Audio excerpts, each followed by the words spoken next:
Estamos perdiendo nuestra capacidad para escuchar. En una comunicación pasamos el 60% del tiempo escuchando, pero no somos muy buenos en eso. Solo retenemos el 25% de lo que escuchamos. No ustedes, no en esta charla, pero en general es algo cierto. Definimos la escucha como el proceso de extraer significado de un sonido. Es un proceso mental y es un proceso de extracción. Para ello se usan técnicas muy interesantes. Una de ellas es el reconocimiento de patrones. Así en una fiesta como esta, si digo David, Sara, presten atención, algunos se ponen en guardia. Reconocemos patrones que distinguen el ruido de la señal y en especial nuestros nombres. La diferenciación es otra técnica que usamos. Si dejo este ruido fluctuante por más de un par de minutos, literalmente lo dejan de escuchar. Escuchamos las diferencias, ignoramos los sonidos que se mantienen constantes. Y luego tenemos todo un conjunto de filtros. Estos filtros nos llevan desde todos los sonidos hasta lo que prestamos atención. Muchas personas usan estos filtros de manera inconsciente, pero en cierto modo le dan forma a nuestra realidad porque nos dicen a qué estamos prestando atención en este momento. Les doy un ejemplo. La intención es una parte importante de la escucha. Cuando me casé con mi esposa, le prometí que la escucharía cada día como si fuese la primera vez. Bien, a diario no mantengo esa promesa, pero es una gran intención. Pero eso no es todo. El sonido nos ubica en el espacio y en el tiempo. Si cierran los ojos ahora en esta sala, son conscientes del tamaño de la sala por la resonancia y los sonidos que se reflejan en la superficie. Y son conscientes de la cantidad de personas que los rodean por los microrruidos que están recibiendo. Y el sonido también nos ubica en el tiempo, porque en el sonido siempre hay tiempo. De hecho, yo diría que la escucha es la principal forma por la que experimentamos el flujo del tiempo desde el pasado hacia el futuro. El sonido es el momento del significado, una gran cita. En el comienzo dije que estamos perdiendo nuestra capacidad de escucha. ¿Por qué dije eso? Hay muchas razones. En primer lugar, inventamos formas de grabar. Primero, la escritura, luego la grabación de audio y ahora la grabación de video. La ventaja de escuchar con atención simplemente ha desaparecido. Segundo, el mundo de ahora es tan ruidoso y tenemos esta cacofonía visual y acústica. Es muy difícil escuchar. Escuchar es agotador. Muchas personas se refugian en sus auriculares, pero esto crece y los espacios públicos como este se tornan paisajes sonoros compartidos, millones de burbujas sonoras personales pequeñas y diminutas. En este escenario nadie escucha a nadie. Nos volvemos impacientes, ya no queremos oratoria, queremos fragmentos. Y el arte de la conversación está siendo reemplazado, peligrosamente creo, por la transmisión personal. No sé cuánta escucha hay en esta conversación, que lamentablemente es muy común, especialmente en el Reino Unido. Nos estamos volviendo insensibles. Los medios nos tienen que gritar con este tipo de titulares a fin de captar nuestra atención. Y eso significa que nos es más difícil prestar atención a lo que se dice, a lo sutil, a lo que no se destaca.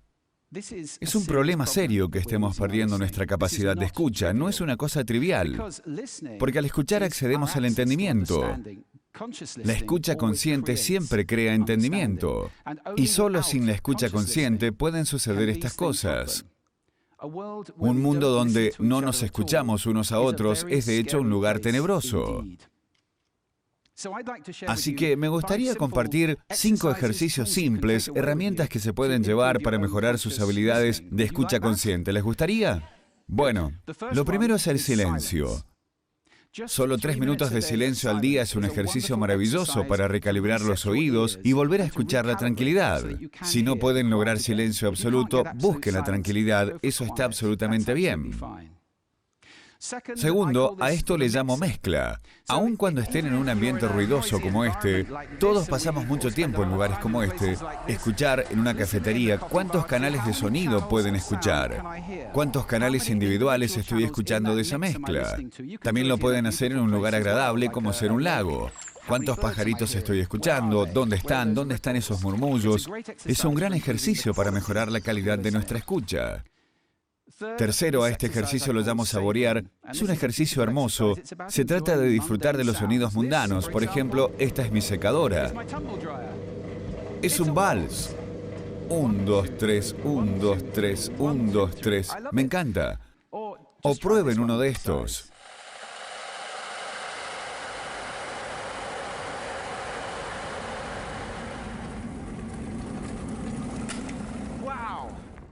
Si prestan atención, sonidos tan mundanos pueden ser realmente interesantes. Lo llamo el coro oculto, está alrededor nuestro todo el tiempo. El siguiente ejercicio es probablemente el más importante de todos, si hay que elegir uno solo. Son las posiciones de escucha. La idea de poder cambiar la posición de escucha hacia donde mejor se escuche. Es jugar con esos filtros. Recuerden los filtros que les di al comienzo. Es comenzar a usarlos como palancas para tomar conciencia de ellos y moverse a diferentes lugares. Estas son solo algunas de las posiciones de escucha o escalas de posiciones de escucha que pueden usar. Hay muchos. Diviértanse. Es muy emocionante. Y por último, un acrónimo. Lo pueden usar para escuchar, para comunicar. Si están en algunos de esos roles, y es probable que sean todos los que escuchan esta charla, el acrónimo es RASA, que es una palabra sánscrita para jugo o esencia. Y rasa quiere decir recibir, que significa prestar atención a la persona, apreciar, haciendo poco ruido, como o ok, sintetizar la palabra. Entonces es muy importante en la comunicación y preguntar, hacer preguntas al finalizar.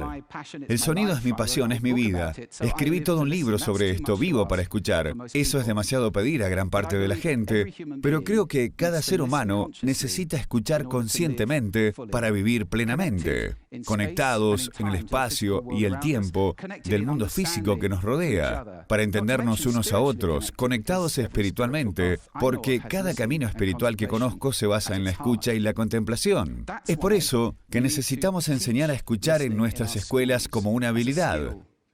¿Por qué nos enseña? Es una locura. Y si podemos enseñar a escuchar en nuestras escuelas, podemos sacar a la escucha de ese terreno resbaladizo, de ese mundo peligroso y tenebroso del que les hablé, y movernos hacia un lugar donde todos estén todo el tiempo escuchando conscientemente, o que al menos sean capaces de hacerlo. No saben cómo hacerlo, pero esto es TED, y creo que la comunidad de TED es capaz de cualquier cosa. Así que los invito a conectarse conmigo, a conectarse unos con otros, lleven esta misión y logremos que se enseñe a escuchar en las escuelas. Y en una generación transformaremos al mundo en un mundo de escucha consciente, un mundo de conexión, un mundo de entendimiento y un mundo de paz. Gracias por haberme escuchado hoy.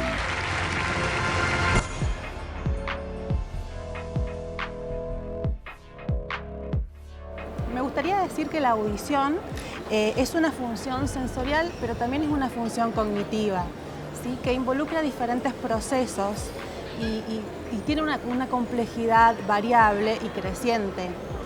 ¿Sí? La función sensorial tiene que ver con lo que nosotros conocemos como oír. Percibir los sonidos requiere que todo el sistema auditivo esté íntegro, esté indemne. Y oír lleva a la escucha. Escuchar es un proceso más cognitivo y requiere también de la indemnidad del sistema nervioso central. ¿Por qué? Porque necesitamos la atención, necesitamos la memoria, necesitamos poder extraer significados del lenguaje, ¿sí? En la charla TED, él define la escucha como el proceso de extraer significado de los sonidos, ¿sí? Este proceso es bien complejo y necesita que se pongan en juego un montón de funciones en nuestro sistema. A mí, como me pareció muy interesante el hincapié que hace Julián, que es el que está diciendo la charla TED, en que estamos perdiendo la capacidad de escuchar con atención. Eso me parece sumamente interesante. Vos sabés que, como ejemplo, te podría decir lo que nos pasa a nosotros en las aulas de la universidad. Nos pasa en esta situación áulica, digamos, que los chicos cada vez más graban las clases, ¿sí? Graban, esto viste que dice él, que estamos perdiendo la capacidad de escucha y hemos inventado la grabación, el video, y esta tecnología, si bien nos ayuda muchísimo, también hace que perdamos la riqueza del momento. Los chicos en las clases graban todo, ¿sí? Y eso hace que no presten atención a la clase en vivo. Sí, porque total la tengo grabada y mañana la escucho. Pero lo charlamos mucho con ellos porque eso está haciendo que ellos pierdan el momento y la oportunidad de interactuar con el docente, de si hay algo que no estás entendiendo en ese momento, poder preguntarlo, preguntarle a la persona que está ahí en ese momento. Eso es lo importante de lo presencial. Y esto trasladado a la familia, trasladado a los grupos de amigos, realmente la tecnología está haciendo que perdamos el diálogo y la escucha atenta, porque no vivimos el momento, ¿sí? Él en la charla TED habla mucho más de estas funciones del proceso auditivo central, ¿sí? Que tienen que ver con el interés, con la atención, ¿sí? Él define o alude a que escuchando accedemos al entendimiento, escuchando, mirando a los ojos. La comunicación es mucho más que oír, es poder mirar a los ojos, con las formas en que se dicen las cosas, las intensidades, los tiempos en los que se dicen, todo eso expresa cuestiones que no te puedes perder en el momento. En la charla TED, las habilidades de escucha de las que habla tienen más que ver con el proceso auditivo central, con lo que nosotros llamamos procesamiento auditivo central. En general hay programas de entrenamiento auditivo, pero los usamos mucho con personas que tienen alterado el procesamiento auditivo central. Y muchas veces asisten a la consulta personas que necesitan como una audición muy fina, muy delicada, como son los músicos, los artistas. Acá en San Luis no hay algún fonoaudiólogo que haga entrenamiento auditivo. Pero en la vida cotidiana, esto que menciona el autor de la charla TED tiene que ver, me parece, con incrementar las situaciones de escucha atenta, es decir, el prestar más atención, que otra vez se está perdiendo con la tecnología, es decir, ir a un concierto y estar grabando el concierto hace que uno pierda esa escucha atenta, que hace que uno pueda discriminar y disfrutar los diferentes instrumentos por separado, porque si bien están todos actuando en conjunto, nuestro oído tiene la habilidad de ponerlos en canales diferentes y poder apreciarlos a cada uno por separado, por ejemplo, si uno hace una escucha atenta, cosa que uno pierde si luego estás grabando y no estás presente en ese momento. En los niños en general esto se estimula, lo hacemos todo el tiempo, haciéndolos escuchar música, nombrándole los objetos del mundo cotidiano, haciéndolos diferenciar entre el sonido de la ambulancia y el sonido de la bocina del policía. Estamos todo el tiempo estimulando este tipo de funciones, ¿sí? En la conversación, en establecer diálogos que permanezcan en el tiempo, cosas que requieran atención y memoria, el hacer preguntas sobre la película que vimos, sobre el libro que leímos, todo esto va estimulando esas funciones de las que se habla en la charla. Es decir, es todo el tiempo apelar a la atención y a la intención de escucha. Vivimos en un mundo muy ruidoso. En general, los niveles de intensidad a los que estamos expuestos en todos los ámbitos son realmente intensos. La Organización Mundial de la Salud establece en una ciudad, en un ambiente común de ciudad, que los niveles óptimos para la comunicación son 35 decibeles durante la noche y 45 durante el día. En nuestras ciudades el ruido es mucho más elevado que eso. Ahí se establecen, según la Organización Mundial de la Salud, de acuerdo a los diferentes ámbitos, diferentes niveles sonoros, en el ámbito laboral, en el ámbito de esparcimiento, en el ámbito urbano. En cualquiera de esos ámbitos excedemos por mucho los niveles deseables. El ruido afecta a la audición, o sea, afecta al ser humano en su audición, pero también tiene otros efectos que son extraauditivos. Entonces los diferentes tipos de ruido van a alterar diferentes funciones, ¿sí? Con respecto a la audición, el ruido genera hipoacusia, ¿sí? Y eso tiene que ver con los niveles de exposición, ¿sí? Exposiciones muy prolongadas a altas intensidades van a generar hipoacusia. Actualmente hay mucha preocupación por el uso de reproductores musicales en los jóvenes, lo que ha hecho que se aumente la prevalencia de hipoacusia en los jóvenes, que antes no aparecía tanto, ¿sí? La exposición al ruido genera hipoacusia que es irreversible, no se puede recuperar, ¿sí? El uso de reproductores a alta intensidad durante mucho tiempo va a generar un daño que después no vamos a poder recuperar, o sea, la persona va a tener que terminar usando prótesis auditivas. Es decir, se está viendo que cuestiones que aparecían o alteraciones que aparecían después de los 40 años cada vez aparecen más precozmente por el uso indiscriminado de reproductores. Nosotros les decimos a nuestros pacientes que no se trata de no escuchar música, sino que se trata de hacerlo de forma responsable, ¿sí? Es decir, por ejemplo, si te gusta escuchar música con auriculares, que sea mejor con auriculares, los auriculares de copa, no los auriculares de inserción, que regulen la intensidad de la música en un ambiente silencioso y cuando salgan a la calle no le aumenten el volumen porque para poder escuchar en la calle tenés que competir con el ruido ambiente, entonces vas a necesitar subir mucho la intensidad. La idea es que eso no suceda, que el que está sentado al lado tuyo no escuche lo que vos estás escuchando, porque si lo escucha es porque está muy intenso, ¿sí? Que intercalen la escucha con periodos de descanso, ¿sí? Esas son todas recomendaciones que les damos. Con respecto al ruido laboral, está muy legislado, ¿sí? Está muy normado y regulado por normas de seguridad e higiene. Es el ámbito donde más regulado está, más controlado está. Esos niveles de intensidad se extrapolan en general a los ruidos de esparcimiento, es decir, estamos expuestos también a sonidos intensos en los boliches bailables, en los peloteros. Es como que hemos asociado el ruido intenso con el divertimiento, ¿sí? Con la diversión. Y la verdad que eso, si hay una exposición prolongada, genera daño. La Organización Mundial de la Salud extrapola los niveles que se han establecido para lo industrial para el ruido de esparcimiento y te dice que el nivel aceptable para no producir daño son 85 decibeles por no más de 8 horas, ¿sí? A medida que aumenta la intensidad es menor la cantidad de tiempo que tenés que estar expuesto para prevenir el daño, ¿sí? Ellos establecen que a más de 100 decibeles 15 minutos son suficientes porque después ya vas a estar en riesgo de tener un daño auditivo. Imagínate que en nuestros boliches bailables las intensidades son de 100, 115 decibeles, ¿sí? Realmente estamos en riesgo.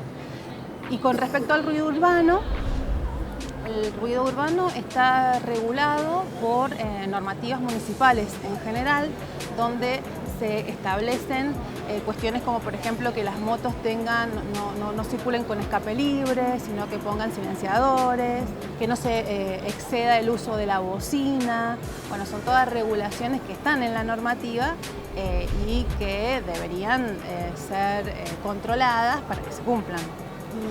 El ruido tiene diferentes componentes y lo perjudicial está anclado en todos ellos en conjunto. Los ruidos que tienen más intensidad de 85 decibeles van a causar daño auditivo con exposiciones mayores de 8 horas. ¿Sí?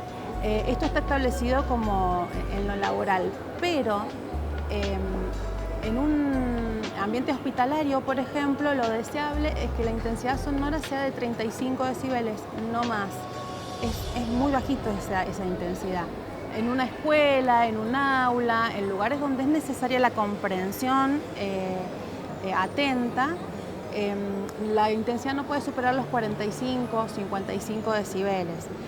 La Organización Mundial de la Salud, otra vez, establece que en lo urbano no debería excederse los 65 decibeles para poder tener conversaciones, comunicación eficaz y para evitar riesgos. Nosotras siempre desde la disciplina en la que trabajamos hacemos recomendaciones que tienen que ver en los jóvenes, sobre todo el hacer uso responsable de sus reproductores musicales. Nosotros en el ingreso a la carrera siempre hacemos estudios auditivos y a lo largo de los años hemos ido viendo que los niveles de audición normal se han ido corriendo en los jóvenes, cada vez son peores, ¿sí? Y tiene que ver seguramente con el nivel de exposición al ruido. Entonces, sí les recomendamos esto, hacer uso responsable de sus reproductores musicales, porque el daño por ruido es acumulativo, ¿sí? Entonces, y no se recupera. Es importante que se tome conciencia de eso. En las ciudades es importante que se cumpla la normativa, que si bien existe, es muy difícil hacerla cumplir y controlarla. Entonces lo interesante es que cada uno de nosotros como ciudadanos tomemos conciencia de eso para disminuir los niveles sonoros que nos estresan, que nos ponen nerviosos, que nos quitan el sueño, además de generarnos trastornos auditivos. Entonces todos hagamos algo para disminuir el nivel sonoro, además de que las instituciones gubernamentales cumplan su rol de controlador. A nivel familiar, tener cuidado cuando le compramos juguetes a los niños. Los juguetes tienen niveles sonoros muy intensos porque en la Argentina en general no hay una regulación con respecto a eso. Entonces, tener mucho cuidado cuando elegimos los juguetes en estas épocas, sobre todo de compra de juguetes por la Navidad y los Reyes. Tener mucho cuidado al elegir esos juguetes y que no sean realmente intensos porque también pueden provocar daño. Y un poco volviendo a la charla TED, es importante recomendar el tratar de generar situaciones donde la escucha sea consciente, ¿sí? El prestar atención, él recomienda no prestar atención a la persona que está hablando, no hacer ruido o hablar o hacer otra cosa mientras el otro está hablando, escuchar sus palabras pero también su voz. Es importante hacerle preguntas para que haya esa retroalimentación y esa ida y vuelta entre el que habla y el que escucha.